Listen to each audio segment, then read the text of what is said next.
Ayan, ready na po itong ating napakasarap na pansit chami. Ayan, atin na pong ilagay sa ating lalagyan. At ready na po ito. Pwedeng sa pananghalian, pwedeng sa merienda.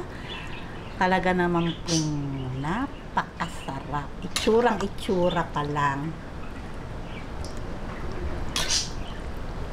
Heto na po ang ating napakasarap na pansit chami ng Quezon. Ngayon po, liligan po natin ng topping sa ibabaw. Ito pong itlog.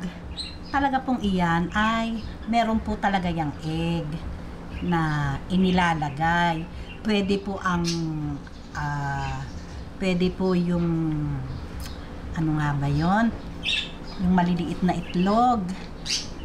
Ay itlog pugo. Ngayon, ito po namang aking lechong kawali. Marami po kasi yung aking baboy. Kaya, nagprito lang po ako ng kapiraso para naman maganda sa ating plating. Pero optional po yan. Siyempre po, kung wala kayo niyan, okay lang po lahat.